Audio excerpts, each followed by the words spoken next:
Hello. Welcome back, everybody. Thanks for sticking around. Yes, thank you very much. Thank you very much.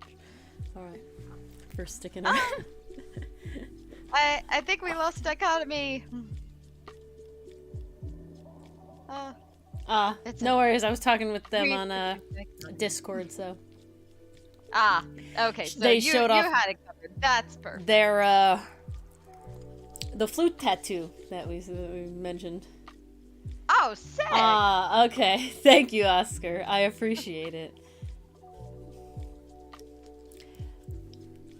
Live translation is your next thing, Oscar. Oh, wow. That's impressive, I gotta say. It is wild, isn't it? When you watch, like, when you understand about live translators, it's nuts. You know? Yeah. Because you're effectively listening and speaking at the same time on a Exactly. delay. It's a lot. It's like, I have no idea how people do it, but it's wild. But yes, we have 2 things here. Beautiful. Or do you slow down the stream? That's what I'm saying, Oscar. It's a lot of work. It is a lot of work. It's a lot of but work. You know what? We make it work. But I wanted to start off always today. Use the G pen for coloring. I I think you remember. normally did, yes. Yeah. Oh. Did But I wanted to start off today with 2 things, and I'm gonna check again now because, like, Oh my god. nuts. Ori But the first. is officially addicted and obsessed. What am I But for good obsessed with? reason. Oh, Well, are we if talking you're about the other checking thing? what I think you're checking. I was checking the comic. Yeah. Okay. Yeah, that's what I was Okay. gonna say. Because We're we on the same surpassed page here. 100 subscribers on the Spanish translated version of Outcast. We are at 104 subscribers. This is all thanks to Oscar. We're gonna praise him every time because he deserves it. He does so much work, good work here, bringing it apparently to Really 104 very wanting people here. Yeah, global domination indeed. It's happening. It's kind of Yeah, wild. we're going for it. They're going there. So that's nuts. That has doubled, literally, officially, completely doubled the 52 subs we have on the original English version. So Like, I don't know what it is. overnight, to be honest, which is so crazy. I was telling my parents I don't know about what this, to do with it.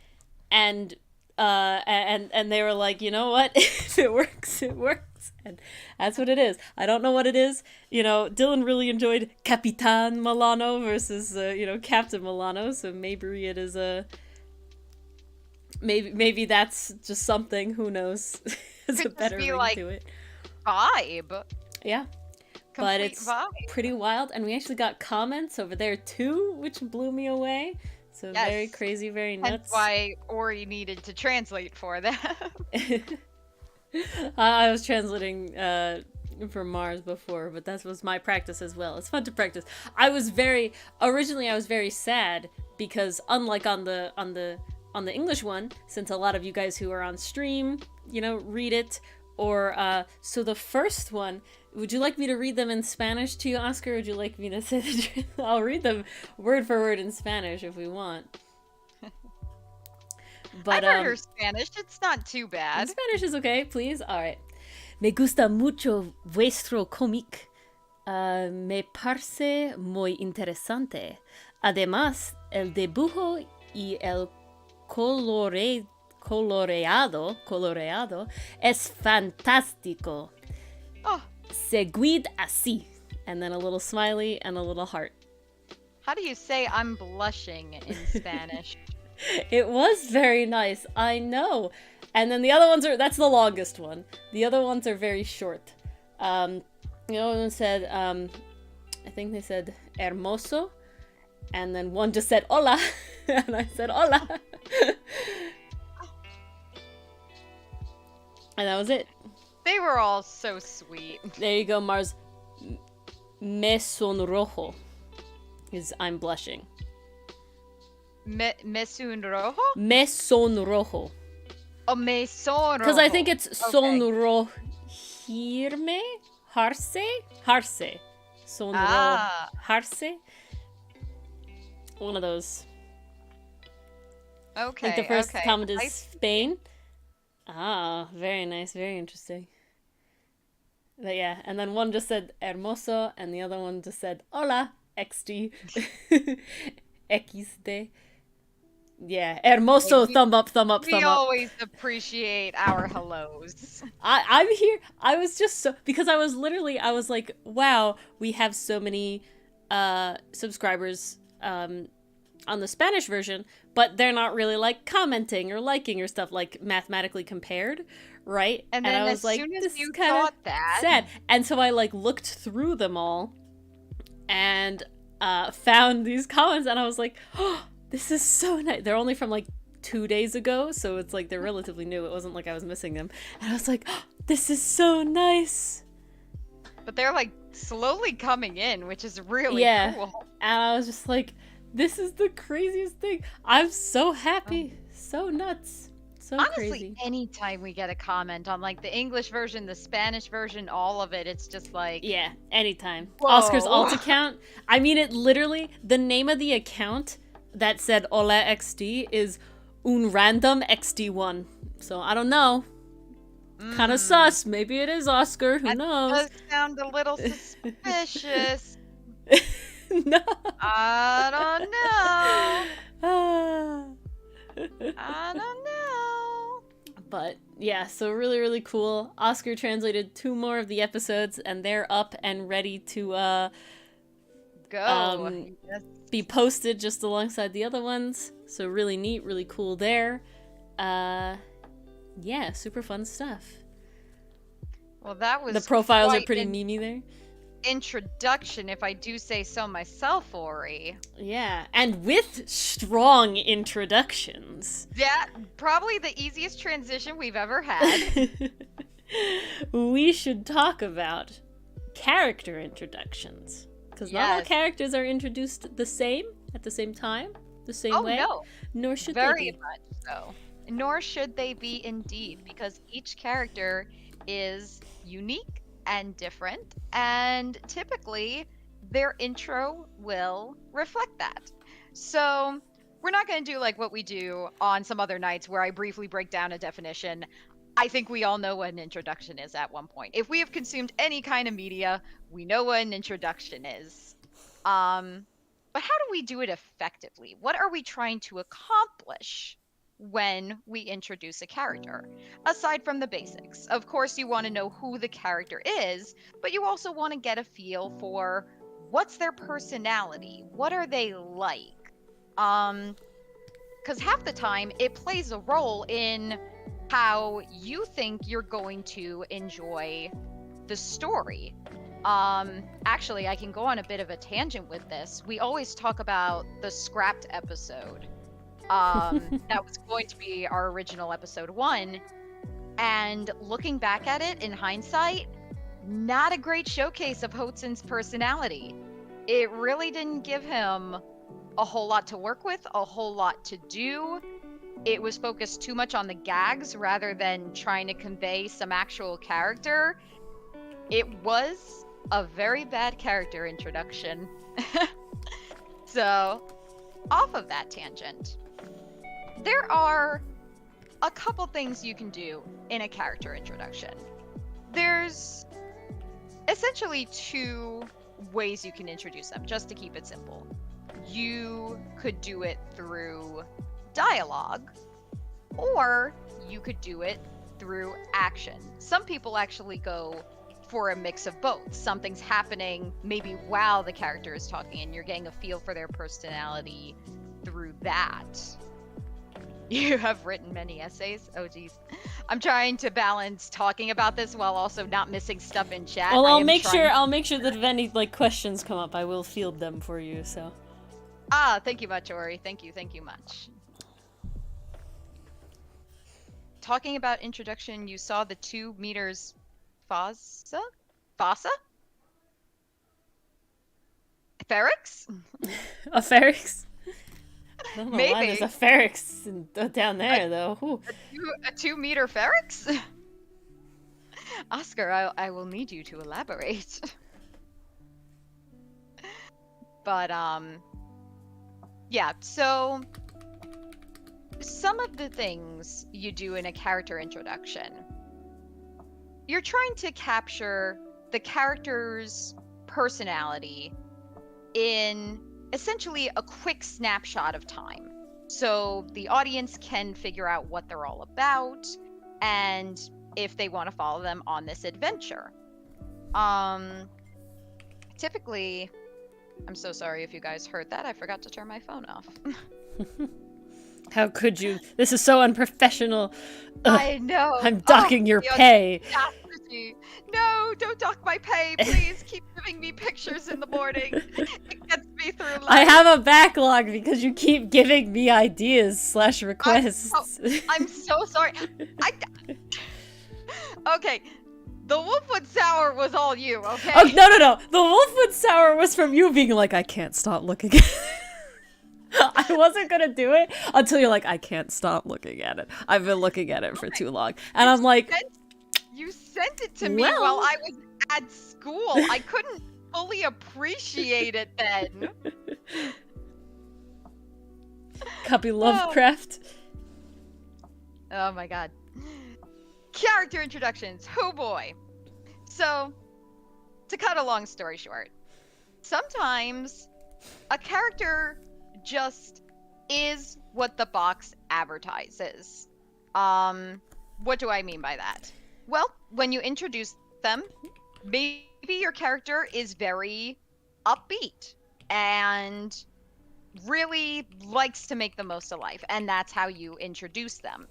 Now, that can say consistent throughout the story. I can think of a lot of shonen that introduces their characters this way, where it's like their optimism and their determination becomes the crux of their personality. And that's definitely a fine introduction. It makes you want to side with the character. It makes them admirable. You want to follow them on that journey and see, like, if this happy-go-lucky attitude can beat the odds. Yeah, exactly. Oscar says Naruto. That's exactly what I was thinking. Yes, Naruto was exactly the case. And it's a good example because he is very much what you see is what you get. Like, he never really gives up that optimism throughout the series. So, like, once you meet him, you kind of know what he's all about. But then there's another option that you have. Sometimes, when you introduce a character, the personality you show your audience is not the personality you're going to get later in the story. And this can be revealed through either developments in the plot, maybe something comes to light that the characters weren't aware of, or maybe this is like one of those characters who tries to cover up how they're really feeling by being really optimistic, which leads to some depth, leads to some development. Depending on what you decide to go with, essentially determines what kind of introduction you give. So, like, let's take Milano's introduction, for instance. In the chapter, he appears on the island. We hear him say, "It's good to be home." So now we know, okay, he lives here. This island isn't as abandoned as was established by Hotsun because of what he had as evidence. So that's a little piece of the puzzle. And then we actually get to meet him proper in the following episode. We get to see him be a little cocky, be proud of his title. Milano, as of now, is very much what you see is what you get. He rarely drops that personality. There is some stuff going on beneath the surface, though. But I still think he kind of falls into that category of what you see is what you get, because it does tie into his identity. Sorry, I am focusing on trying to get this line right. Well, that was a question I was going to ask. Was sort of, what's the difference between the hiding sort of what the actual personality is and experienced character growth, right? Because a good example I can think of is that, like, I think that when Zuko's introduced, it is what you see, what is what you get. He's an angry boy who needs assistance and is failing really bad. That is his personality for the very beginning of the show. But obviously he has growth, and we sort of learn about his personality sort of as he kind of discovers himself after being angry for so long. I don't think that would necessarily be a faked intro, if that makes sense. Definitely which is sort of not, because what's happening there? I'm sorry, did I No, go on.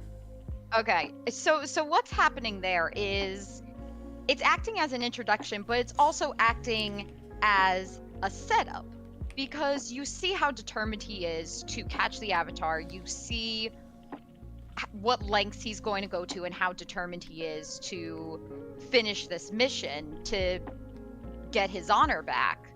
And then later on in the series, you get to find out the why. Why is he so determined to do this? And it kind of gets you to sympathize with him a little bit. That's where character development comes in. Because, as I've said before, if your character is staying stagnant throughout the whole story, something's probably off. Because your character should change. Because there's plot happening around them. There's developments, there's changes. A lot is happening. And it would be kind of silly for that to not affect your main character. Unless, of course, like, maybe that was the purpose of your story, but that's a very rare, very situational case. I see Anima here. How many pages is considered good for a short to mid chapter? Measure that with your heart. Honestly, I do not have an answer for that. I feel like most chapters are measured with your heart. If you feel you get the point of the chapter done, you've done it, you know? No matter how long it is. See, that's okay, brief tangent here, because now you got me going. I'm sorry, guys. This is going to be one of those nights where I'm on tangents. That's fine. Keep going. But I've actually been working on a fan fiction. And there was one moment where the chapter was just ending up too long. It had too much detail. It was honestly re-explaining stuff that canon already explained. So if you've seen the show, you don't need to really read about it here. It's not offering a different perspective or anything. Once I cut that and just got right into the point of the chapter, while still including details, so it's still fleshed out and everything, but I literally got rid of 6 paragraphs by doing that. So sometimes it's just a measure of what you feel is appropriate, what you feel is needed to make the point that you're trying to make. Yeah, exactly. If you get what you want done in that chapter, it's done. Yes. Then you can dust your hands, say good job, and reward yourself. Exactly.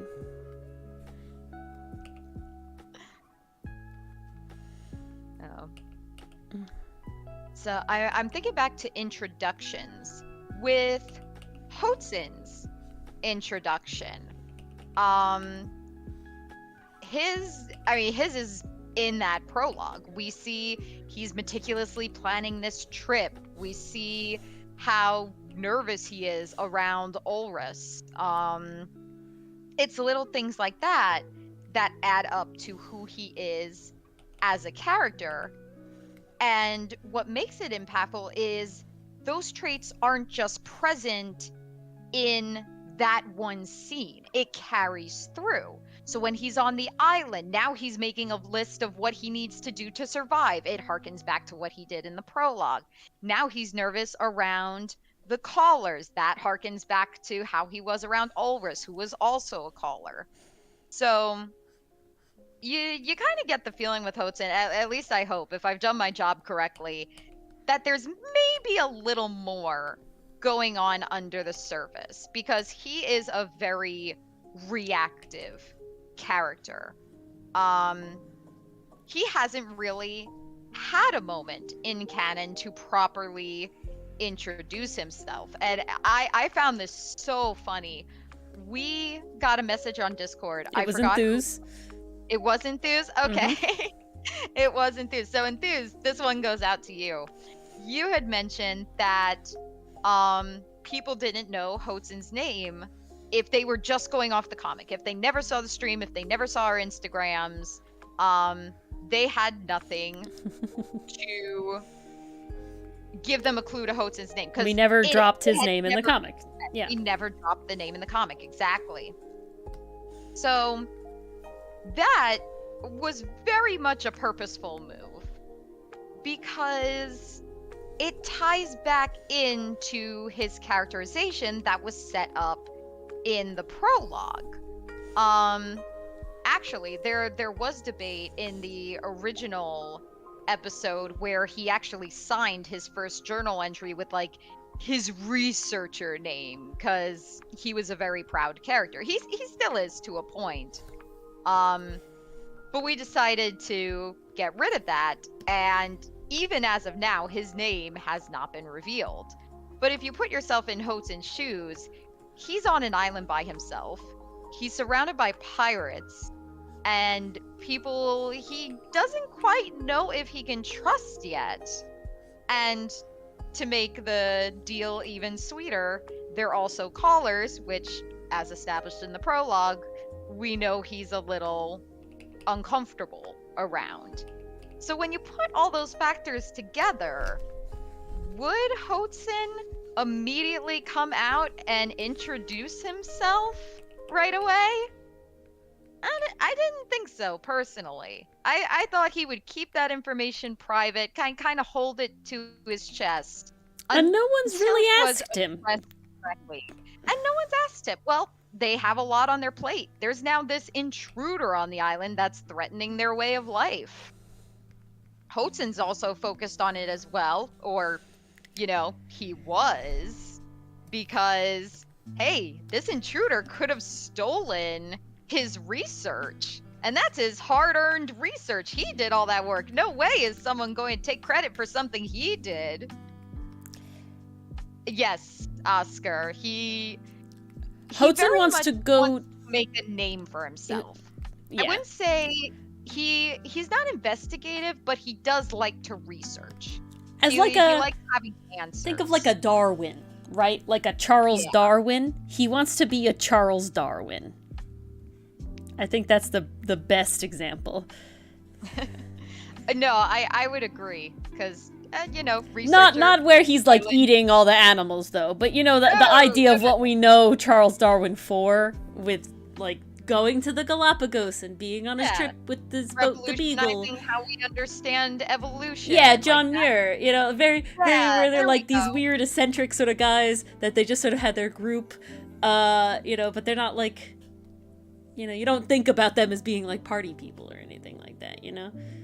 No, they're doing their thing. They're researching, contributing. I don't think of them as party people, but you know, maybe you watch something else. I don't know. No, they could be party people. Who are we to judge?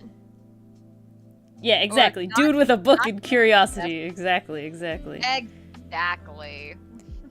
And a lot of book smarts and not a lot of real world experience. Oh, very, very few street smarts. But that's where Milano comes in. See, he doesn't have the book smarts, but he's got those street smarts. Milano's all street smarts. Yeah, exactly. And recently, I think it was this past week, we fully introduced Ferrix. It was... So... Yes, I think you're right. I'm pretty sure I'm right. Just this Monday. My memory has to work. My memory has to work at some points, right? Or was it the one before that? Hold on. Was it? No. Yes, I'm sorry. The one before the one that came out on Monday was the Ferrix one. The one before the one. Okay, gotcha. I'm looking at it now. Okay. Well, the Fossa boy finally got introduced. And, you know, up to this point, the audience had seen brief appearances of him. So...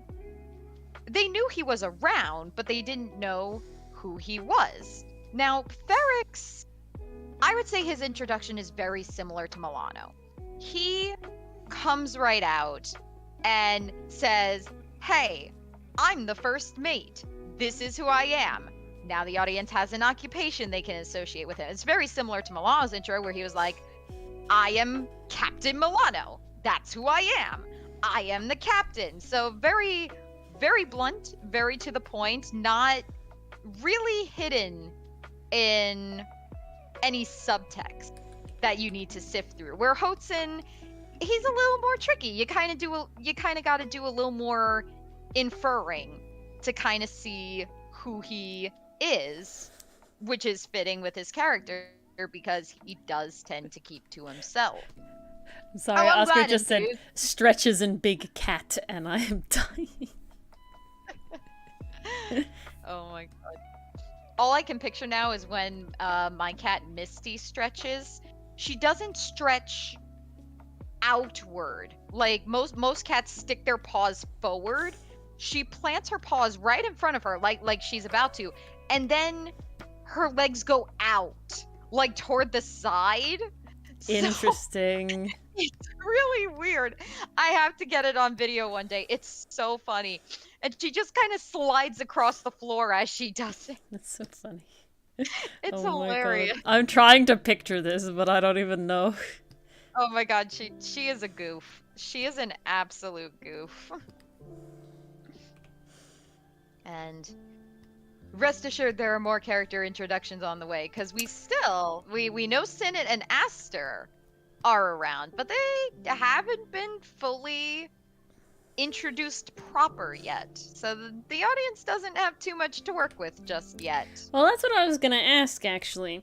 Was we have Oh, yeah? seen everybody at this point of our main crew, right? We have That- seen yeah. we have seen all of them. However, they have definitely not all been introduced. When would you say what makes it sort of that a character has had an introduction versus just existing, if that makes any sense?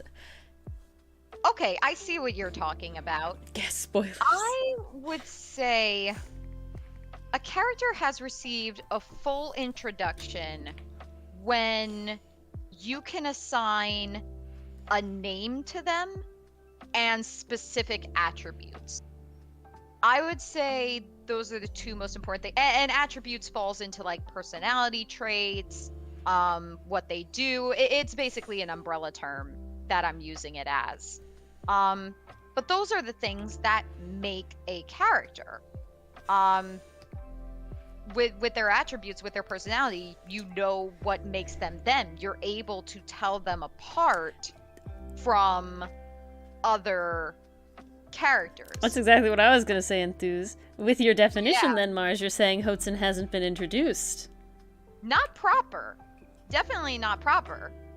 And he hasn't been introduced to the crew yet. So now the audience is kind of in the same position as the crew, where it's like, okay, we've been with this guy for a while, but we don't know his name. Wonder if he'll open up to us anytime soon. Oh, honestly, thinking about it, I'm not sure that was intentional on my part, but I do think it is kind of funny that now the audience is in the same position as the crew, where it's like, yeah, not only does Hotson needs to open up to the crew, he needs to open up to the audience. Mhm. That's how far his distrust goes. It's meta. I solidly I enjoy get- my whole thing, and this is something that's very interesting because they really do tell you, and a lot of like I did a lot of research about making a comic to start a comic, and one of the things they do tell you is they try to tell you to name drop pretty early, like as soon as possible, because it gives people something to latch onto, right? You can discuss these characters very easily now, right? That they have names.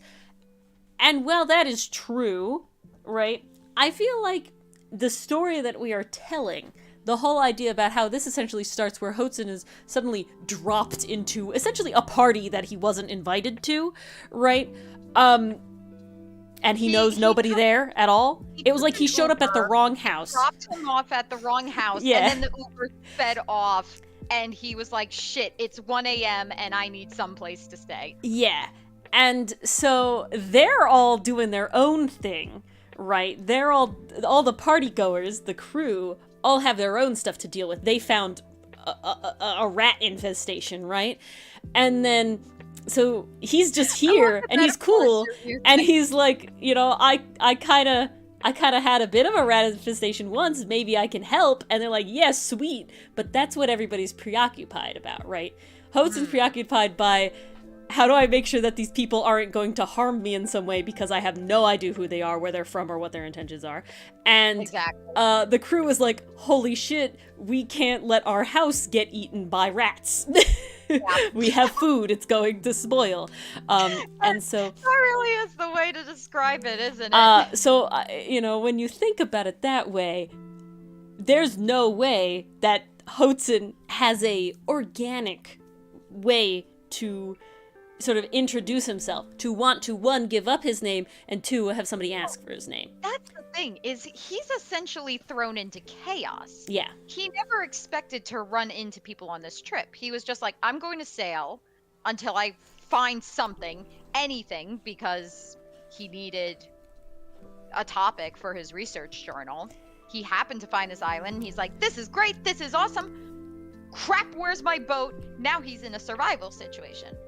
And he's basically been in survival mode since the boat sailed Drifted away. Drifted away. Thank you. I couldn't think of the word for some reason. But yeah, when you're in survival mode, you kind of prioritize a little bit. And he's got a bit of the stranger danger alert going, because he doesn't know who these people are. He just knows they're pirates, they're callers, and he's outnumbered. He's also the newcomer. Like, they don't know who he is. He doesn't know who they are. He's just like, I'm in survival mode. I'm probably not. But I mean, to Milano just left him on the beach in the 4th episode. Milano's not thinking about him right now. Oh no, not at all. So you know, people might ask like, oh, like Hotsun asked for Milano's name. Why didn't Milano ask for Hotsun's name? Because he's not thinking about it. Milano again. Milano is preoccupied with the threat of the intruder. He's thinking of other things. It's just not priority. Exactly, Oscar. And so he needs to make sure he doesn't stop being useful. Yep. Very concerned. At least that's what's going through Hotsun's mind. Yeah. All I can think about now, though, is now that we have this metaphor Mars, I think we have to have like a frat AU. Dude, we have a college AU. Well, I know, but the college AU makes it seem more like, remember, they're all roommates already, right? Hotsun and Avrit and Milano are all roommates, and it's them being goofy together, which is a beautiful AU, right? No doubt there. I love it. Oh, but gorgeous. also now all I can think about is it's literally Outcast, but it's just Hotsun was dropped off at the frat house instead of his actual door. And that's all I could think about. I mean, I gotta say, it's a great vibe and a great metaphor. It was the first thing. It was literally, I was like, Hotsu got dropped off at a party that he doesn't know anybody and he wasn't invited to, and you know, enthused vibes with it, and so I'm glad that it worked. Well, I know what you'll be doing tonight then. No, probably not. I was working on Vash. Okay. Okay. I was working on Vash. Well, I won't pull you away from Vash. Gotta have Please Vash. Don't let me do that. We got Wolfwood, okay, now I have to do Vash. He deserves it. I've been sitting on it too long, and I only have like most of next week to finish everything for April, so. Oh damn. I leave a week from tomorrow, man. Damn, that's wild. Yeah. Nuts. Holy crap. But yeah, going all the way back to that question, yeah, technically Hotsun has not been introduced proper. The audience does not have a name to go off of at all. Like, can you say you know a character if you don't know the name? I don't think so. So Milano calls Hotsun a lot of names that are definitely not fledgling, squatter. Yeah, squatter and there's newbie is Ferrix. Newbies is Ferrix. There's one more. It's squat. I don't think he calls him the intruder, but he calls him squatter and he calls him something else, trespasser. So he definitely is not necessarily like this guy belongs here. The intruder. But the difference is the intruder left footprints on the beach and is hiding. Right. The difference is that he knows where Hotsun's is, right? He knows that Hotsun is relatively incapable at this point, and he knows of Hotsun's existence. There's this other lurker now, essentially, right? And so he can essentially see, because Milano is very smart, that Hotsun sort of just ended up here, right? He literally had that whole line where he was like, you stranded because you lost your boat, and this whole thing like that. Like he's gone through the motions and is like, cool, you didn't mean to do this, right? You're chill, I'll deal with you later, sort of thing. Versus this other one, they don't know where Like, it is. okay, I've established you're not a threat. Just go do your thing. Don't Literally, hurt Oscar. yourself. I got This other one's things. doing nothing. Let's look into the other one. Right? What is the other one doing? Why hasn't the other one come forward? Right? What are they going to mess up here? And that's why this sort of thing. he says upon his introduction, like, grab your friend. We'll give you a lift back to where you came from. And then Hotz is like, what friend? And then that's he's when like, they realize oh no. it was something else. And, you know, maybe there's underlying other things that makes Milano particularly concerned about people coming to his island, you know? Yeah. It could certainly be. Maybe one of the other callers can give us some insight into that. Mayhaps. This is not happening, and so it will happen the old-fashioned way.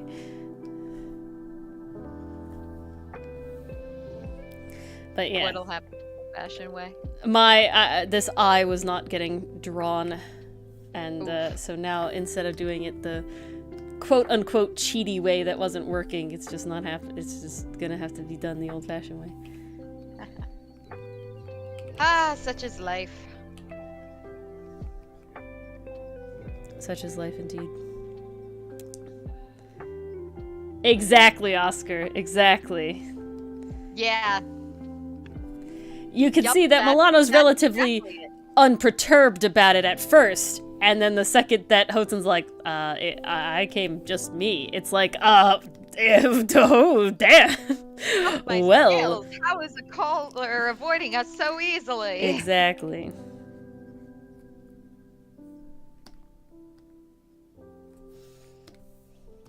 Yeah, so that's, hopefully that answers your question, Enthuse. Yeah. And if there's any other questions about the comic, about character intros, that's all. Oh my gosh, That's yes, all, please.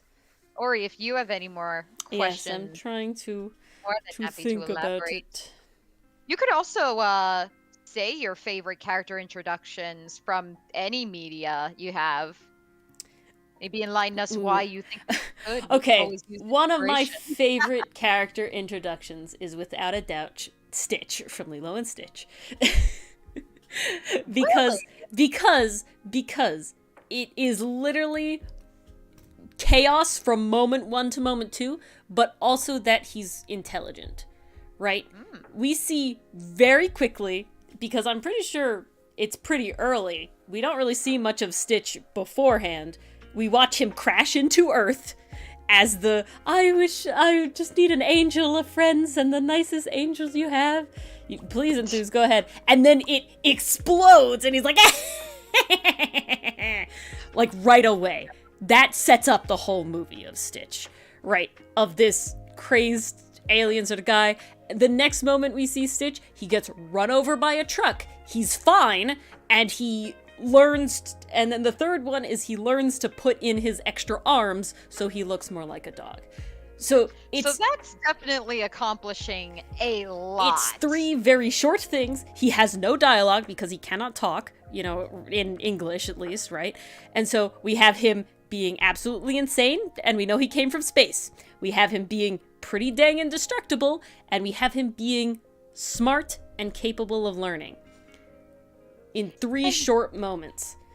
You know, that's an interesting point you bring up, because with character introductions, not only are you trying to convey, like, personality traits, names, all that good stuff, you also want to make sure you hit the points like, okay, what is the most important thing that my audience needs to know about this character? And I think Stitch is a fantastic example, because the immediate things you need to know for the movie is that he came from space, he's not from this planet, he's indestructible, like, that sets up like pretty dang indestructible, yeah. Later. And he learns to pull in his arms, which you see is what allows everyone to think he's a dog. I do know some stuff about Lilo and Stitch after I've seen the movies, but as of that time, those are the most vital pieces of information for the audience to have. Otherwise, like, let's say out of nowhere, like, if they didn't set up he was indestructible or something. That would probably be pretty jarring Exactly, Oscar. halfway through the movie. Like, Yeah. if you don't do that in the beginning, that's something that should definitely be set up before you get too deep into the story. Exactly. Oscar says he likes Takamura's intro in Hajime no Ippo. He is like, I literally don't care, bro, for your boxing. For you, boxing is cool. For me, it's my life career. But it's not adding drama, it's just to the point. I like it. Short, simple, sweet. It also kind of gives you, at least it gives me the vibe, like, this character is kind of just, like, getting by. Like, he's not doing it for glory or anything. Now, I cannot say I have seen this one, but that's definitely the vibe I get. So if I'm on point, please let me know. But you can go ahead and ask your question, Enthuse, anytime. We're always here. We could tangent on anything forever if I really tried very hard. Oh, we really could. It's so bad. You know, it's not bad. It's our brand. It is our brand at this Okay. point. I literally had the thought earlier, and I was like, you know, people do like just chatting streams. All of our streams are just chatting streams, just with themes baked in somehow. I mean, we try to set up themes. It's like character introductions, yay! But it's like, guys, I have enough presentations due for grad school. I'm not trying to treat this like a PowerPoint presentation. I think I'd go nuts if I tried to do that. Oscar said, witchcraft, this is witchcraft, how do you know? It's a good introduction, that means. That's the writers doing their job. They got their point across, and to do it in so few words is very impressive. That really comes down to the idea of how much is too much and how much is just right. Because you don't want to make it too bloated. You don't want to ham fist everything. Because then it just feels like you're spoon feeding the audience and you're not allowing them to get to know the character. Like, feeling connection to a character, you see their actions and you're able to infer, oh, so that's how they feel about that situation. Oh, so that's their attitude toward this particular thing. It would be very different if the character just came out and said, oh, I don't like that. It's like, no, you see through their actions, or you see, like, maybe through other dialogue, like maybe they're uncertain or something, how they feel about something. And that's what helps establish the connection. So Enthuse asks an interesting question, and it's about a large part of character intros, you know, especially in visual media, is the character design. And then asks, what traits are we trying to present in our own avatars' character designs? So this is a very interesting question. I feel like, well, this is a design question, so Ori, I feel like this one's more up your alley. Yeah, so what is the first attribute try to promote to new viewers? So this is a very funny thing. When you talk about, like, true VTubers, right? They get a lot of effort put into their design, especially, like, you know, like industry ones, right?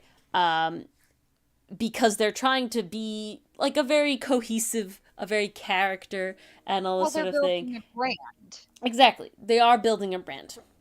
Specifically, so my avatar came first out of everybody's, and yeah, they do go crazy. They do go crazy. Enthuse. It's wild. A lot of them are really wild. But my character was originally designed as just sort of a Sona for me to use for my my Dungeons and Dragons Instagram account. So it was essentially supposed to be sort of a kind of idealized version of me, I guess, in a way. My favorite color is pink, so I did pink. My hair was that short at the time. It is much longer now, but I need to cut it really bad. So it's kind of based off my hair. And then it was originally I wore a dress and not leggings, which this current version does have. So that was in a redesign. But the big things were I really like pins, and so I wanted to have like a big jacket, and I was supposed to be like a researcher, because the original sort of vibe was that I was like a researcher of this quote unquote Dungeons and Dragons fantasy world that I was documenting through all the homebrew that I made. That was sort of the idea. It eventually morphed into that she's specifically a bard and a changeling, because the whole means that she can cast any spell and she can be any, homebrew race that I would need her to be. And that was sort of where that came off of. The colors were just nice colors. Besides, I knew I wanted her to be pink. So it is based on me if I wanted to be, if I wanted, what I would want to be if I was in a, now I can't remember the word for the one where you get ported into another, Isekai? Yeah, an isekai. That's essentially what it would have been. If you got isekai'd into D&D. If I got isekai'd into D&D, this is what I would want to be, is her main design. I wish I could have those clothes in real life, but it's very difficult. Mars, I literally just was like, Mars, what hair do you want? What color do you want? And what outfit do you want? And so... Well, there was definitely a little bit of a thought process. Not a super thought process, but there is a little bit of hidden lore behind my character design. Ori was asking me, like, what color, what style, what clothing, that kind of thing. So I chose the red hair personally because I wish I had red hair. I am of Irish descent, and I just really wish I had red hair. I can't, but my avatar can, so that is why she has red hair. My hair actually wasn't my avatar's length at that time, at least not as. Now it's even longer than my avatar's. Yeah. But I wanted it to be long enough where I could have, like, my avatar's usual bun, because whenever I'm working on something like the comic or I'm writing a fanfiction, I do pull my hair up into, like, a quick bun like that. So that's where that came from. And then the clothing, I want to kind of match Ori's fantasy vibe, just to, like, kind of keep that was kind of required, yeah. So, we kind of wanted to keep sort of this vibe. Also, we're nerds, and I feel like fantasy quickly equates to nerd. It was definitely one of those things where it's like, this could be worn in any time period. Like, simple shirt, a vest. I don't own any vests personally. I wish I did. Which I really want. Yeah, me too. Basically, my avatar boils down to, she has what I don't. No, literally. Literally. No joke. That is the vibe. It really is the vibe. The only thing my avatar and I share in common is the hair length. And even that, I outgrew her. And that you have glasses. We both actually have glasses in real life. I do have glasses. Interestingly enough, my glasses are a bit wider than my avatar's now. I did get new ones. Well, I will not say that the glasses in either of our cases are based off reality. They're just glasses. No, definitely not. I think the biggest thing that is important to me yes, no, Mars's glasses are purple. Not in real life. No, not in the avatar. But mine are not. Mine are actually like the tortoise shell kind of color.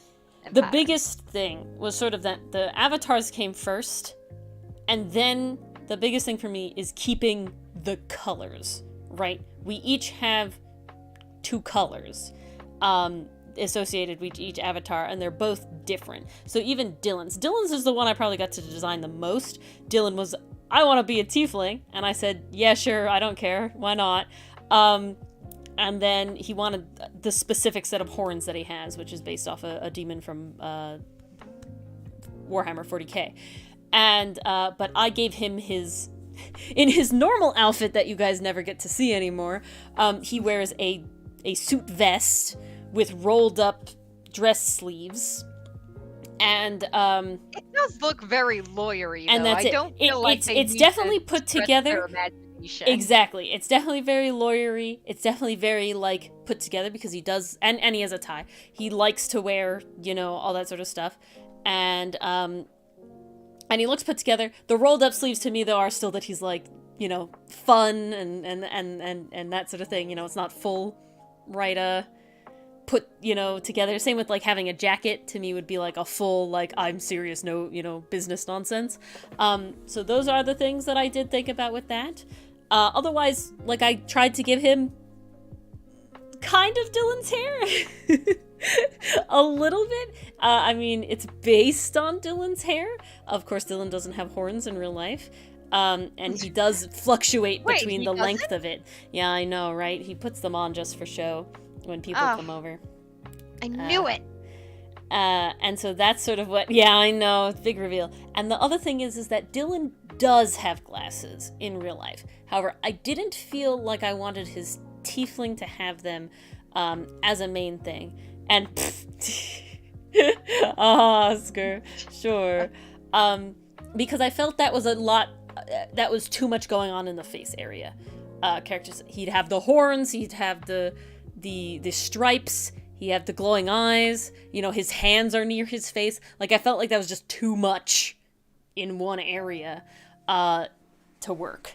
So I didn't give him glasses for that reason. But I did give him glasses in the little avatars you see in the videos, for that one where he's looking at the paper, because I thought that was funny, and it made him very, like, looking, you know, revising, rereading. Like, let me put on my reading glasses. Exactly.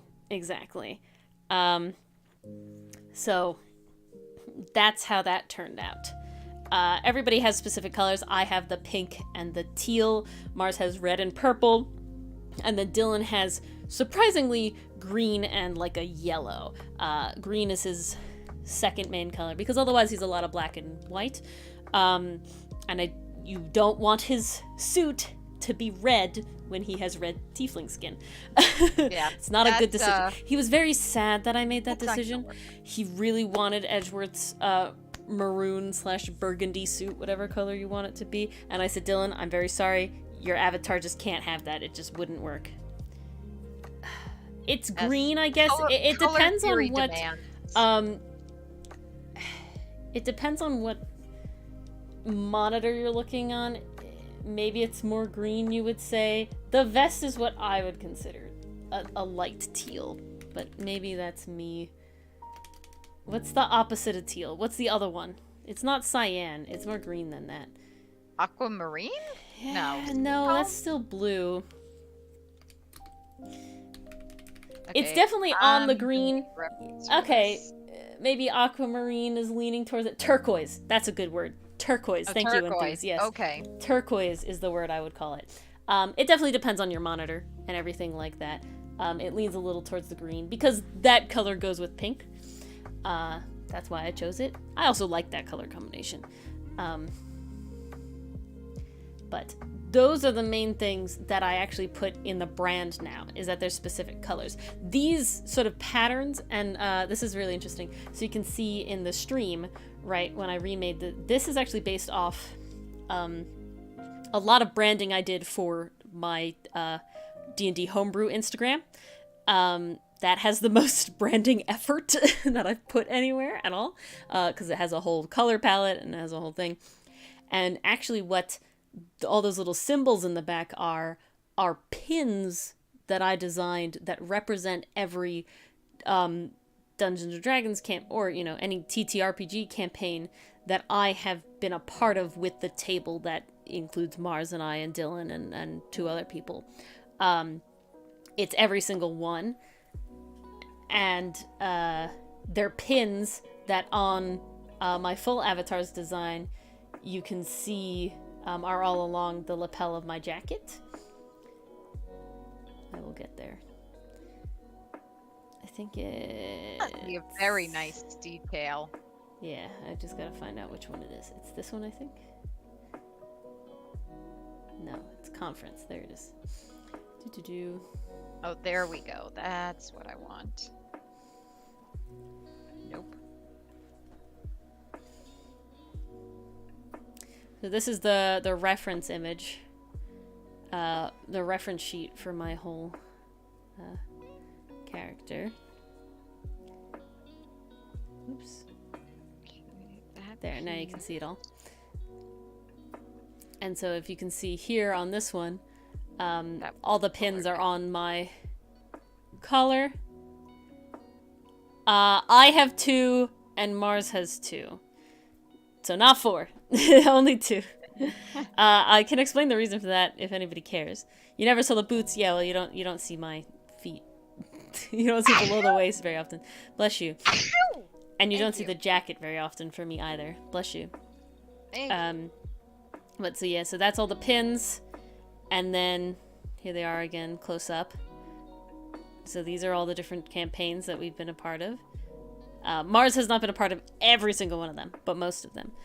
And yeah, so these are the boots, which are boots that I would love to have in real life. These are the legging pants. And this is the jacket with the tailcoat, which is again a jacket that I have designs and plans to make, but I just haven't done it yet. You have to do it, Ori. Lots of work. Thank you. I have too much fun drawing shoes sometimes, Oscar. I don't know why, but I put in a lot of effort on the shoes. I drew these Vash. Okay, now I have to show this. Let me save this. I'm doing, so as you guys probably know from the Discord, I have 2020 Weeb going on. Thweeb, whatever you want to call it. 2020 Thweeb. And that is where I draw a fan art every month, because I rarely do draw fan art, because I'm just too obsessed with the Outcast characters, if I'm being completely honest. But I want to draw fan art, and I just don't think about it. So I made sort of like a resolution with myself to do one once a month, and I won't lie that it also does kind of have to do with the fan art gets the likes, man. Fan art does get the likes. I make the Nike designs.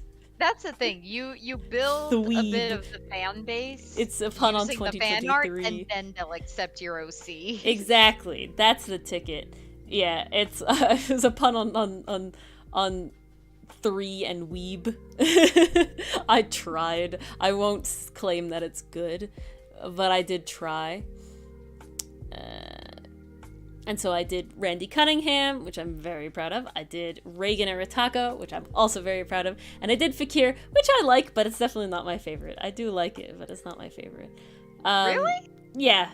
Reagan is by far my favorite, 100%. Oh, yeah, Reagan, Oscar, I I can tell bet. you had so much fun I with. love Reagan, but I'm going way too ham with this frickin' Vash one.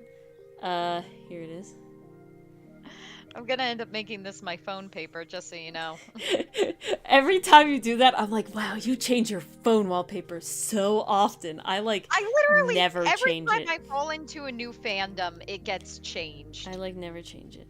But This so is the far, background that I'm trying to do. Stampede has reigned supreme for a Well, good while. I have right now. I have my Reagan as my front lock screen, and then I have Houghton and Milano as Vash and Wolfwood as my home screen. Oh, nice. Yeah, for some reason, with my phone, it won't let me make a wallpaper for lock screen and then have a different one for home screen. Oh, that's sad. Yeah, I don't know why it does that. Phones have different wallpapers that are not from fabric. Yes. Okay. So what I wanted to show is how ham I went way too ham on this. So this is what it looks like, and this is what everyone's gonna see at this level, right? This very far away level. Okay. Those are some good I food. went very detailed on these shoes because for whatever reason I enjoy drawing shoes. I don't know why, and this is incredibly ironic. I'm gonna tell you this is incredibly ironic. When I first started dating Dylan, okay, eight years ago, Jesus Christ. When I first started dating Dylan 8 years ago, was roughly the same time, I think 1 year later than when I got like actually into drawing again. And I couldn't draw feet, so I refused to draw feet, so I would cut characters off at the legs, and he would make fun of me for it. Relentless fun of me for it. And so he will claim that he takes the credit for how I am very good at drawing feet now. It's not him, but don't tell him. Technically, it's my first ever OC that I really count, whose name is Griffin, who had to be barefoot because of, if I say reasons, you're gonna make it weird. So, it's because he's a agricultural pirate, and he was based off, vague design outfit-wise, of a guy I met at an internship at an arboretum who was always barefoot. And so he had to be barefoot. Very important. Yeah, I know. We never show our bottom part. But then I also hand drew this zipper on Vash as well, which is a lot of more effort than I should have. So much damn detail. Did a lot there. Artisan feet always cooked it. No. But yeah, and then I had a lot of fun with his hand. Look at the detail on his hand. Very happy with that. I did a lot of reference there. Oh, ham on this. I had to. He deserves it. He does. And especially after the finale. He deserves it. I like I told you, I had to watch the last episode again for the fight scene, and I was like welling up. I'm like, I can't do this. Can't do this. But yeah, so that's the shoe story, I guess. Any other questions? Tangents. Lovely. I will talk about anything. Agreed, So will Mars. Oscar. Vash does deserve to be happy. Because if you like drawing so much, why is Hotsun suffering from hidden feet syndrome? Yes, it's because of the fashion of the time period. Ruffles are a sign of the wealthy class. Yes. Which is actually true, because if you have ruffles, it means you have the money to spend on excess fabric. Exactly. Yes. So, what's that say about Hotsun? I think his family is pretty well off, not gonna lie. Indeed. Also, I spend way too much time on everybody else's feet. None of the callers have ruffles. Exactly. What does that mean? And, yeah, their outfits do mean a lot, surprisingly, for their status, their previous status, their current feelings, on everything. So, I will say, what exactly is the time frame? Do you mean like time period enthuse? Time period, there's not a specific one. We definitely took creative liberties with it. I think we were aiming for, like, maybe the golden age of piracy, but we definitely wanted it to have that classic timeless feel. Yes, it's definitely not want to, like, there's no phones in this world. There's no computers, there's no technology of that kind. But so I put it this way because I think Jamie asked this. Exists. So I think Jamie asked this, and essentially it's sort of like fairy tales where they're not set in a specific it is this time period. So they sort of have certain things and certain outfits that sort of, they date back, right? Like, you wouldn't say these are modern clothes. They don't have, like, spandex or anything like that. Yeah. But we're not, and they don't have, like, cars. They have guns and cannons, but very, like, classic golden age of piracy sort of, rarities, right? It's not all guns. Not everybody can have a gun. So it is, this is why I always hesitate to call it fantasy, because it's definitely not high fantasy, right? There's no magic. No. But you sort of have to have a level of fantasticalness to a world that has these human caller hybrids in it. And that's sort of the line that we're walking, right? Sort of this, it is solidly not from our universe, right? But sort of like, so it's not set specifically in a specific time period. It's more of a pirate vibe time period, I guess is the best way to put it. And things that don't necessarily matter, like we're not showing characters going to the bathroom, so I don't care what you think about if it's not something that comes up, right? It's not something that is part of the story. It's kind of the idea of what you need to know is what's in the dialogue and what's on the panels. Yeah. That's what's most important here, because that's where the story is. But I'm definitely not trying to be historically accurate in any sense. Oh, just God, like no. I'm not trying to be anatomically accurate in 100% of the sense. Here's the interesting thing with historically accurate things. I give writers a lot of credit, a lot of respect for putting in the time, the research to know about that time period so they can portray it accurately. Yeah, well, that's the nice way of saying it. I think going in we wanted to have fun with this. We wanted this to be like a way for me to work on my writing, a way for Ori to practice her drawing, and we just wanted to have a good time with it. While we do research to a degree, like we had to know how boats worked, so we knew how to refer to them, how the crew would refer to them, how to draw them in Ori's case. We didn't want to make ourselves crazy, because I think at that point it was just kind of like, if we make ourselves crazy, then we'll think lose of our the world passion building for the of something project. like Amphibia or Adventure Time or the Owl House, where there is like lore there, but they're not Lore trying to be But it's like not.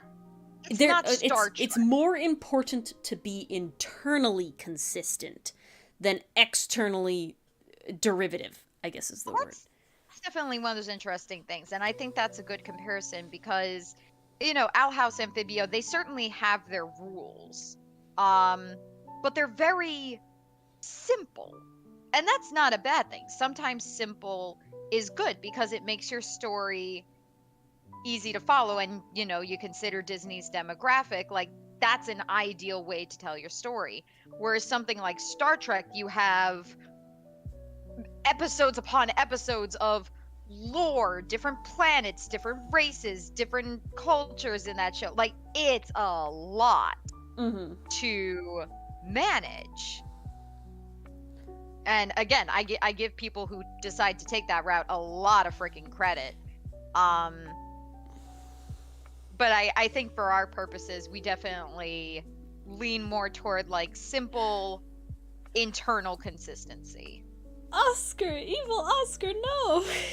Oh no! Don't do that to me! Evil Oscar, you can't! Don't betray us like this. But yes, Oscar said if I start to draw Hotsun feet, we'll have comic pages per month instead of per week. Look, there you go. Hopefully that answered your question, Yeah. Enthuse. I hope that was satisfactory. I think my we definitely biggest went in thing, circles on that I one. think my biggest thing is that when you relate it to real world, our history time period, we learned about a lot of medicinal stuff really freaking late, okay? Oh yeah. I didn't want to do that, right? While they don't have modern medicine of like pills and just like pharmacies and hospitals Actually, like we know today. One of our characters. Exactly. He has a background, not just in like I'm gonna say like, what is it, post-mortem? Is that the word I'm thinking of? Yeah. Yeah. He has the experience in post-mortem, but he also has experience in being a doctor and using herbal medicines. Now, we wanted to have this feature because it was important to who he is as a character. But if we were playing this by like the historical timeline rules, we probably wouldn't have any herbal medicines to work with. At least not even that. My biggest thing is the idea of germ theory, right? The universe understands about germs and contagions and this sort of thing at this stage of the game, Which was very much so not like the case cleanliness and making sure that your waste is away and that like you don't want to be around somebody when they're coughing and they're sick, or that like infection is a thing. I will say this. We Fun get fact, pirates were able to make the connection between scurvy and vitamin C. Yes. Or at least citrus. But yeah. For the most part. So that's sort of like a... No, exactly, Exactly. Enthuse. Exactly. And that's like my biggest point of contention. Is why I will never do a historically accurate thing. Because I love the idea of herbal medicine and using natural... Because obviously I'm a plant nerd, right? So it's like, I get about like getting to go into the woods and treat yourself for things. This is but Ori's it's also chance like... to fuck you guys. But it's also like, I want to be able to go into the woods and get things that aren't hoopla. And just, I feel like this makes it feel better. Or the potato at the bottom of my socks turns black, Ori, here's what you want. You want the medicine cat vibe from Warrior Cats. No, literally Want to 100%. be able to go I was in the going to forest, mention say, that. Here's some poppy seed. It'll help with the swelling and ease the pain. No, but That's what I you was want. literally going to mention that. Warrior Cats is definitely a big sort of like inspiration in the sense of the level of medicine that they have, right? Oh god, no toothless collars or anything like that. At least No. out of our boys, they all have teeth. They all have teeth. Yes.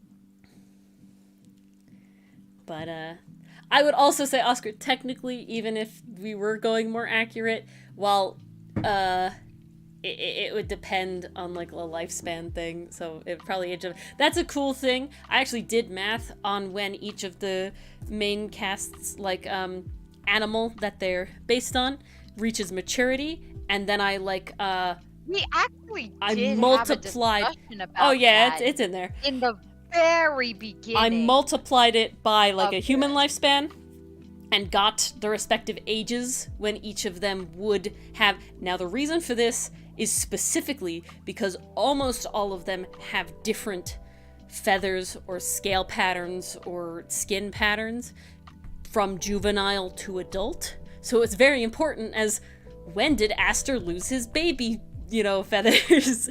When did Milano get his current coloring, right? When did Sinnet's stripes come out?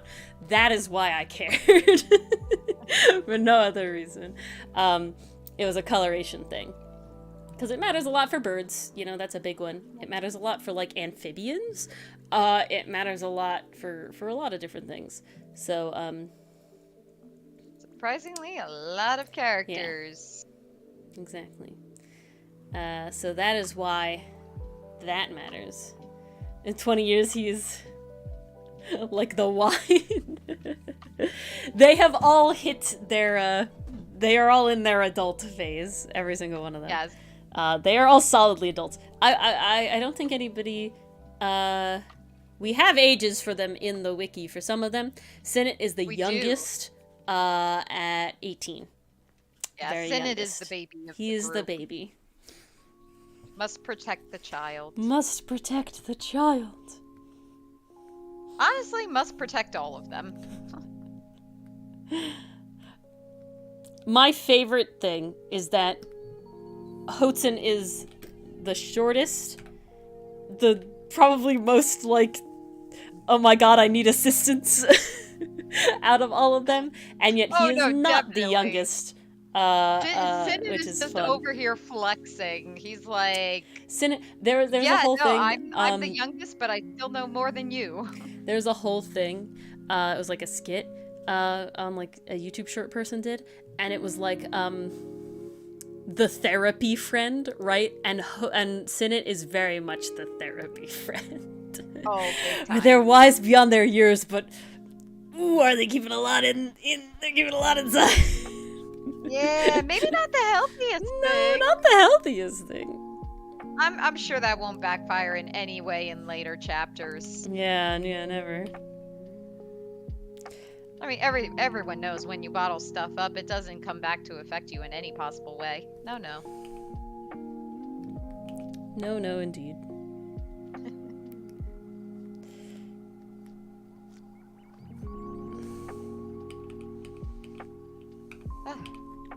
This mouth is not doing it. But it's very funny. Of course, if anybody has questions, please ask them and interrupt. But I'm sort of getting on a character design tangent because it does have to do with character intros, right, for a visual medium. And absolutely. you get I was pickled. gonna say. Oh god, enthuse. I haven't heard that one, but I love it. I'm gonna have to remember that one. Yeah, really. But Damn. I am weird about character design in the sense of that it's sort of how with color theory, I'm not trained in art in any way. And so a lot of it is just sort of vibe, which is apparently how I do a lot of things, because my tree ID is also very vibe. And now, obviously, it's not, and obviously, character design is not. And I do think about some things, but I sort of think about it in this sort of like, it's in the back of my mind, and I couldn't verbalize it while it's happening necessarily. So I sort of get to look back on my designs and be like, yeah, that's a good design because of A, B, C, D, X, Y, Z. But I couldn't say that I 100% was thinking that exactly in the moment. In the moment? Gotcha. I don't know why you're in jail, Oscar. What did you do? Oscar. What did you do? Yeah, Were you mistaken for leave you evil alone Oscar? For 5 seconds. Or were you mistaken for evil Oscar, maybe? Gotta not end up in jail. It's just not good. It's not good. Don't end up in jail. That's no good. So it's definitely interesting of like the character design choices of, you know, I really, it was important to me to denote, actually this is very interesting. When we designed the characters visually, when I designed the characters visually, they were a lot more shallow in the sense of their personality, in the sense of what we knew about them at the time, because actually we didn't know a lot about them. Ferric, Sinnet, and Aster had really no backstory when I designed them. We picked animals.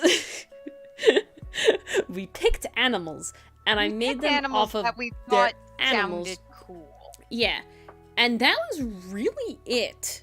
And so what was interesting is the what sort of is wild to me, I guess, is the amount that the personality of the character influenced everything else and made it cohesive, right?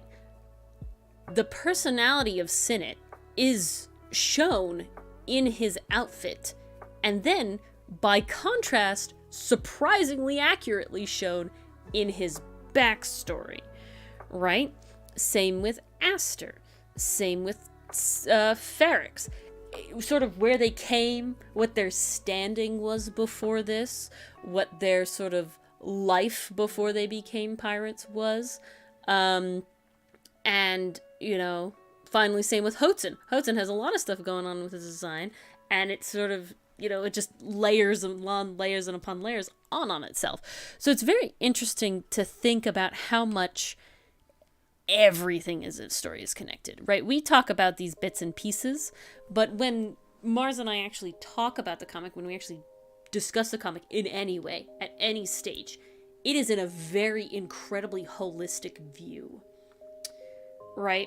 And yeah. I think this can be said a lot for a lot of artists, at least. I see a lot of artists that, you know, they sort of design a character first, and, you know, there's sort of two schools of thought. There's design the character first and personality second, and then there's sort of design, like, write the story first and design the character second. And doing... There's definitely merit to each, like, method. Yeah, you know? I wouldn't say one is right or wrong in any case. I think that's a how your brain thinks, right? Right. Sort of thing. And they give sort of benefits to either option. But in the end, having any sort of narrow mindset in either case is detrimental, in my opinion, to the whole story. Mars and I were very fortunate in the sense that this is from scratch, right? None of these characters existed before I went Mars, let's make a comic. The story didn't exist. None of it exists. It was from literally nothing, and we made a comic. And I think that was such a massive benefit to sort of the overall story that we've gotten to, because it is so holistic, and we can fit the pieces into the puzzle, I guess. It really did give us the freedom because we went into this with kind of like we had a general idea, because pirates was on our mind. No, she didn't write it changed in the basement. We definitely knew that we wanted two central characters to work off of each other, because we've seen stories where, one, that has worked, and two, we've enjoyed those kinds of stories. So that was the mindset. going in, we really didn't have a solid plan initially. It was like I said, we started out with like a different genre to begin with initially as well. Mm-hmm. But then it's like when we started taking it more seriously and we started getting more into it, it shifted from being a comedy to a drama, and suddenly other pieces of the story started falling into place. It was like, oh, then this could happen. Oh, this backstory really makes sense here. Well, if he has this reaction during this scene, that makes sense because this has happened in his past. And it just kind of all started coming together. It was interesting how seamless it was.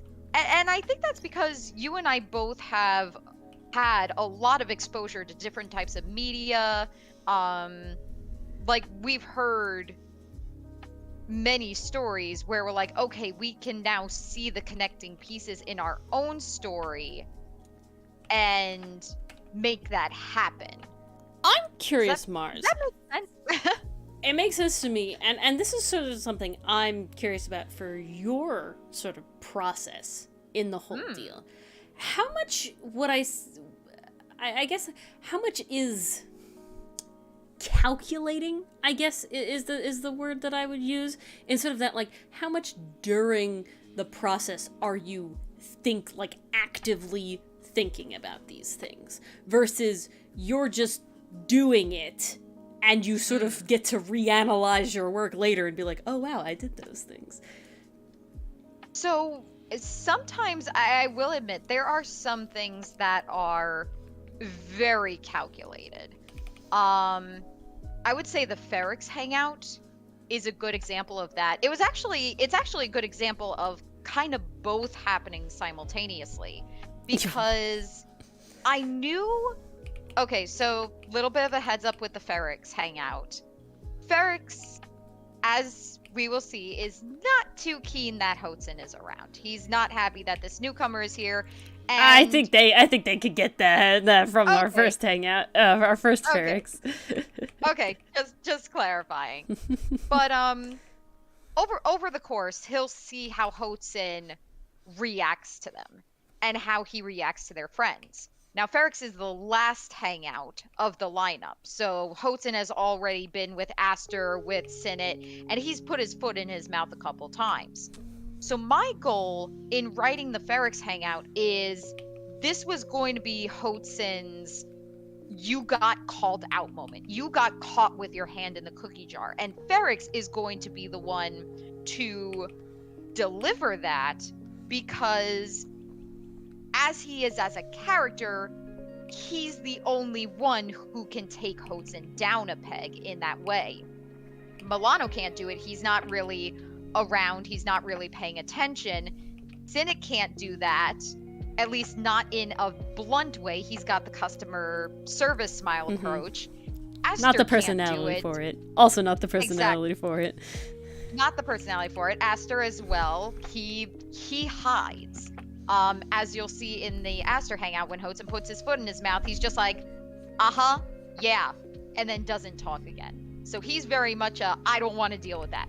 You mentioned that, I'm going to shut down. So Aster can't do it. Ferrex is the only one. So that was my goal going into that scene. So I started writing for it where it's like Ferrex is antagonizing Hotson a little bit, and it's actually the thing I'm drawing right now. Oh, that's ironic. Good timing. Oh, and Hotson's right next to him on my screen. Perfect. Look at that. So yeah, Ferrex is antagonizing him a little bit. He's teasing him. He's like, okay, I'm gonna give you a really super important job, and it's like the most useless job ever. Hotson starts getting annoyed, and then that's when Ferrex comes at him. That's when Ferrex is kind of got the, oh, you're upset that I'm treating you like this? Well, tough shit, because you're treating us like crap as well.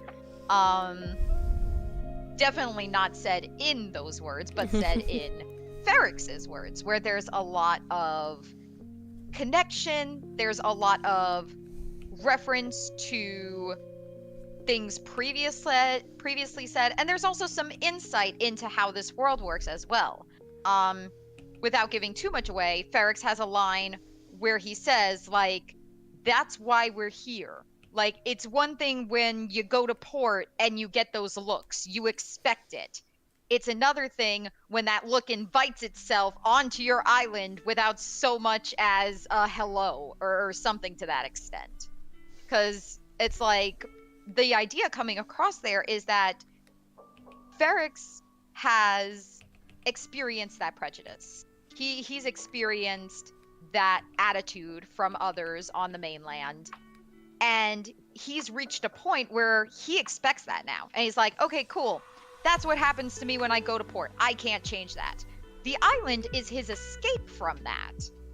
But now Hudson is here, judging them, eyeing them suspiciously, and you know, when you have someone looking at you like that, it's uncomfortable. This is supposed to be your haven. This is supposed to be your safe spot. And now you got someone who's judging you constantly, and you can't escape it.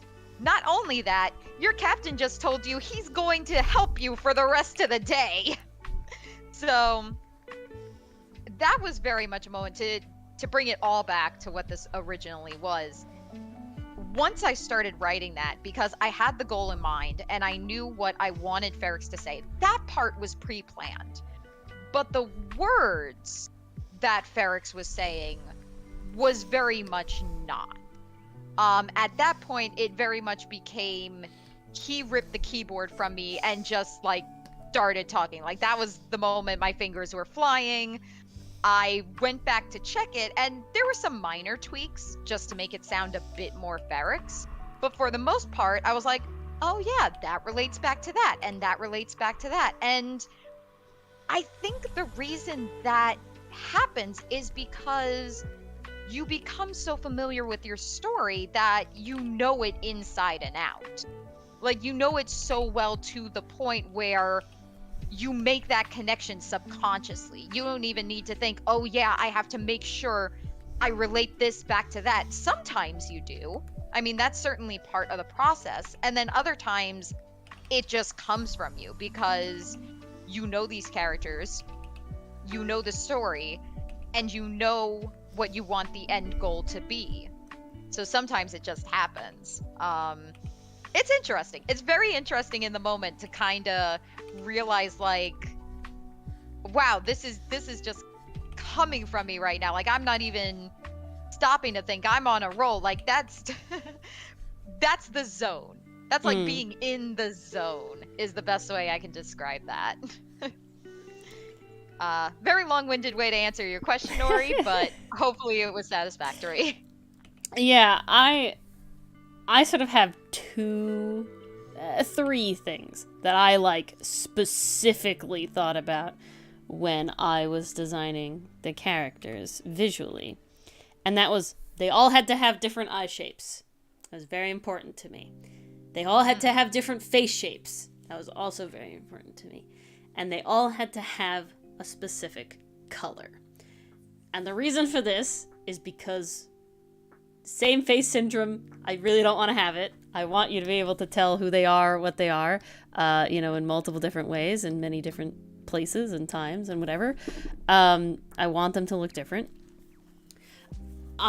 Having significant colors is good for, one, just design. It makes it relatively easy. Two, it makes it relatively easy for, like, other foreshadowing design things, or, like, fun little other stuff that they can associate with a color.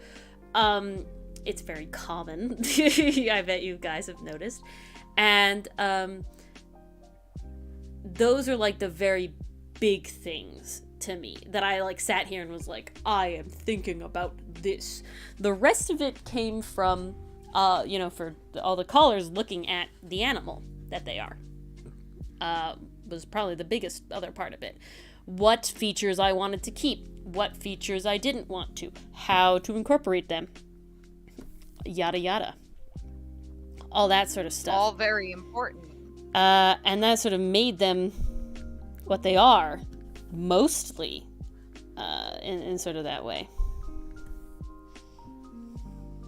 And now I will say that when you look at animals, not all animals are as expressive as other animals. I was doing fun studies where I was drawing like the actual animal in like a bunch of different poses from that I found on like the internet somehow, just on Google, and then trying to sort of superimpose the character as the animal over them, and then redrawing the character as they are with those sort of like expressions and poses. Honestly, the only one that I feel like this worked out really well for is Ferrex. Because compared to an albatross and a shark, the fossa is the most expressive. By a lot. So, yeah. Gets a little difficult past that. Birds don't have as much expressions as like a mammal does. Yeah. They pretty much have one default expression. Yeah. It was very fun to do, but it definitely was like, the Ferrex page, nice. The rest of them, gotta accept the bad times. You know, and sometimes you have good days, sometimes you have bad days. Like, I can think for writing, like with that Ferrex hangout, I was on an absolute roll for that. But then, like, some other scenes, I'm like, shit, I cannot think of a way to get this scene started. What's the most important thing I need to convey? What am I trying to accomplish within this segment? Sometimes those are questions you can ask yourself to help yourself out of a block. It depends. Sometimes it works, sometimes it doesn't. Well, that's a very interesting thing. Talking about a block. Right. I wholly, especially because art is my hobby, right, and not my job. I don't have to force anything most of the time. Having that sort of like ability to just wait for it is very nice. I took a very long time to design the character that is my Pathfinder character, like Ori.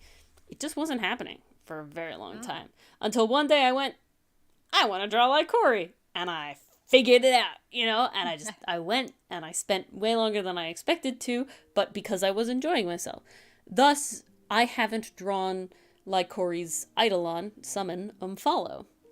Dylan actually brought that up today because someone was asking, like, on Reddit for pictures of people's Eidolons, if they had art of them, to, like, see how ham they could go. And Dylan was like, I was gonna send it to you, but you haven't done it yet. And I was like, yeah, I know. I haven't been feeling it, right? And honestly, with Umfallow's design, it's kind of like I don't know where to start, and I don't know where to end. Because there's just is so many possibilities. And so it's kind of a little like a choice paralysis, I guess. And,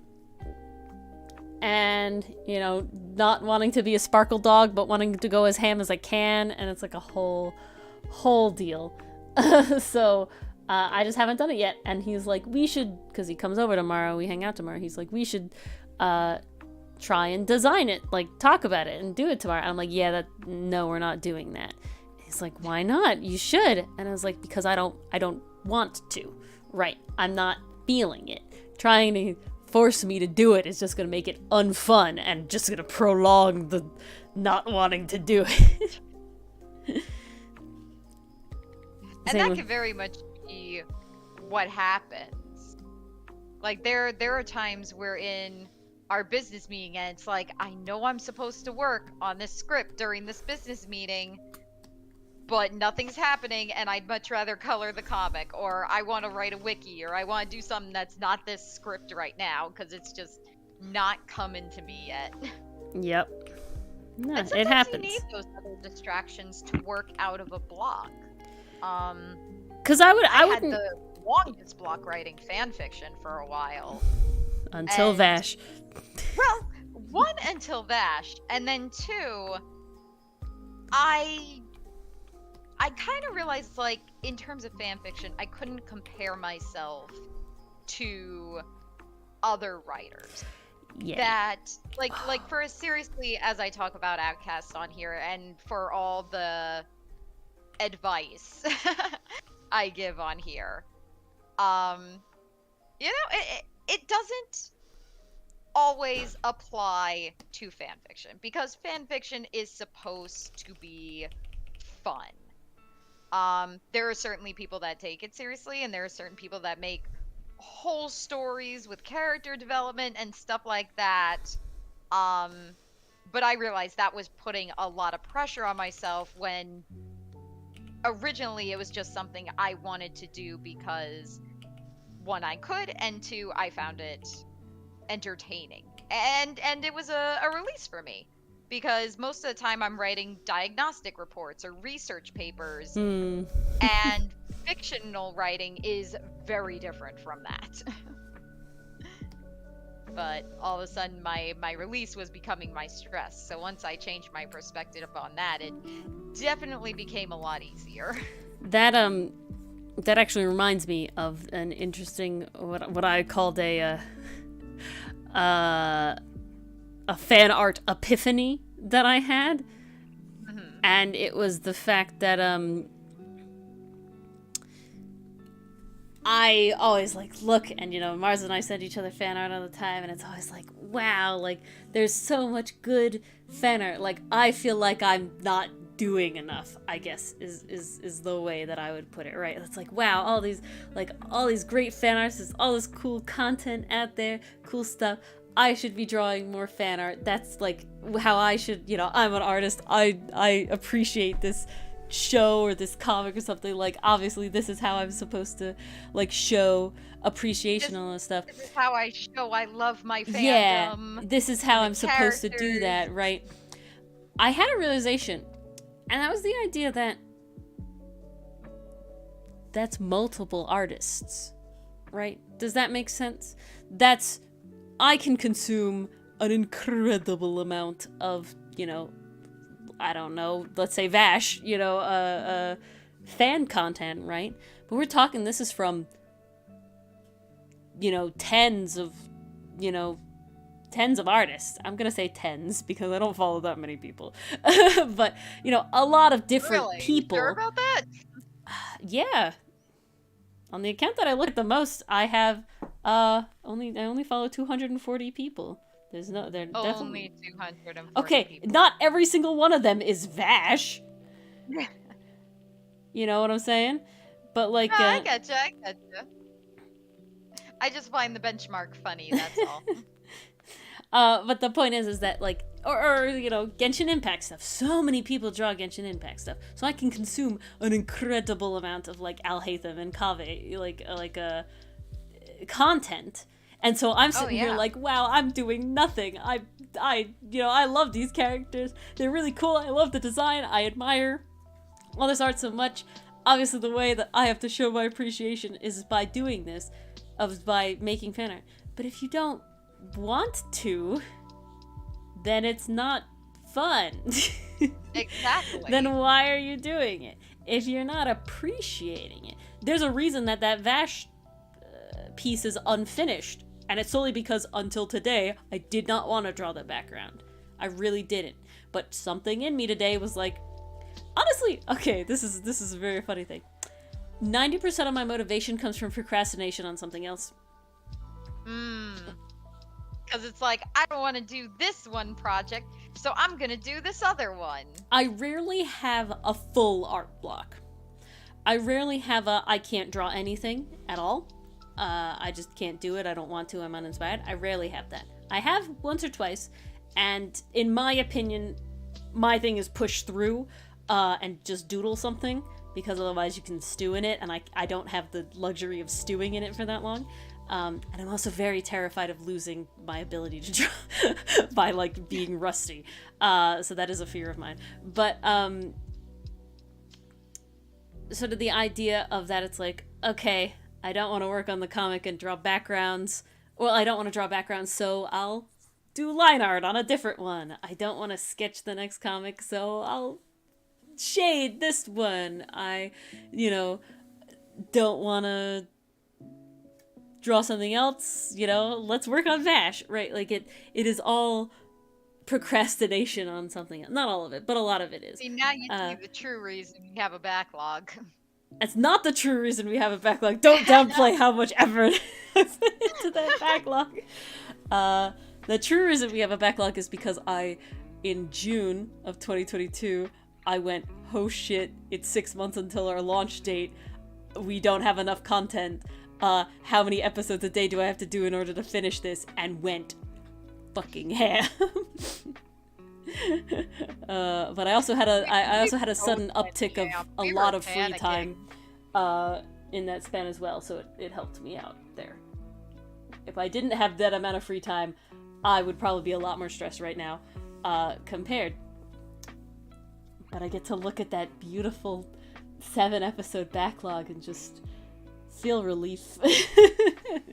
Feel at peace that I'm able to just let it go. Just let it do its own thing. Let it go, let it go. I'm sorry I sang this song. I heard something the other day, and it was like, only set deadlines to motivate yourself, right? So when somebody else is not a deadline, right? I need deadlines. I need to-do lists. That's just the kind of person that I am. If I don't have this needs to be done by this certain date, it can sit there for a very long time. And thankfully there are certain cases, like I do take commissions, so there are points where it's like I can turn it on for that sort of thing, right? But the difference between a commission and our own content is I don't have to be creative. Like literally what's a deadline? A deadline? I don't know when I said a deadline. A deadline is basically a date that you need to finish something by. Okay, yeah, okay. So Midnight brain, really. Yes. A due date. A due date. One word deadline. Like, oh crap, I need to have this in by the deadline. The day that your my homework teacher needs will to be give me an finished. F. Yeah. The due date is another word. Yeah, due date, good synonym for it. That's the only synonym I can think of. Yeah, actually. Yeah, that's the only one I can think of, too. Now I'm gonna look up synonyms for deadline. Although due date definitely has less scary implications. Deadline is definitely... Honestly... Time limit, finishing date, target date. I feel like deadline is one of those words that spawned from capitalistic societies that wanted to make their workers panic. Now you're gonna make me look up the etymology of deadline. I am, actually. The first recorded in 1864, the word deadline has its origins in the American Civil War. During time of conflict, a do not cross line was circled around prisons. Guards were told to shoot and kill any prisoner who might touch, fall upon, pass over, pass under, or across said dead line. Well, shit. Okay.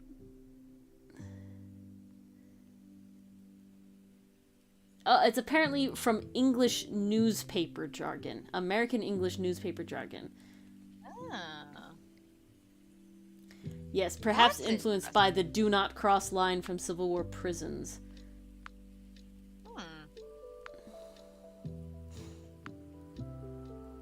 Well, there's your history lesson for the night, guys. That's fine, Oscar. We got into a whole other thing on our own. Don't worry about it. Oh, we really did. We're good at that, as you can tell. But, yeah, so it's, very important to me that I set expectations for myself. It sucks, though, because it's obviously, a roundabout... That's beautiful, Oscar. That's the way to come back. That's the way to do it.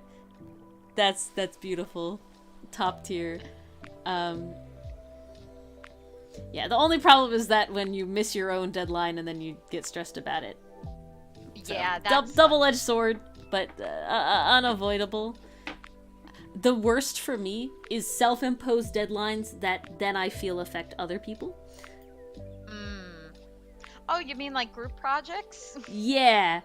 For me, it's like editing videos and obviously the comic, right? Where it's like, it's a deadline that technically is arbitrary, right? In a sense. But also like, but other people now are counting on me. Yeah. So it's not only me now. That is definitely the vibe.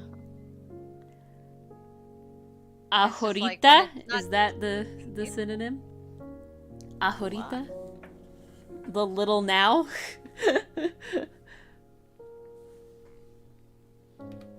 The little now sounds so cute.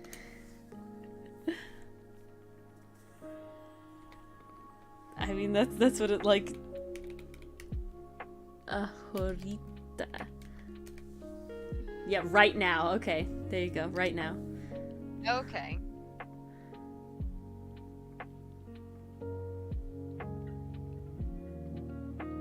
Ahorita.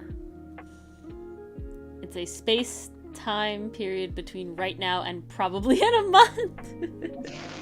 Oh, very nice. I like that one. When can I use that one? Whenever you want.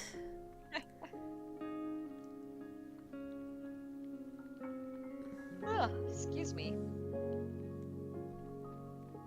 I'm just very proud at my drawing abilities of this panel, this entry that I'm working on. As you should be. I can use it, ahorita. I will use ahorita now. My ahoritas. And now our They knowledge stress has me out. increased. Thank you very much. Yeah, look at that. It's clearly a two-way street here. Yeah, duh. A two-way exchange, if you will. But Nope, I hate how that looks. yeah. Any other questions as we essentially wrap up? Yes. Oh my gosh, it's midnight. Holy Yes, crow. it's midnight, and I unfortunately have something I need to do before bed. Oh no.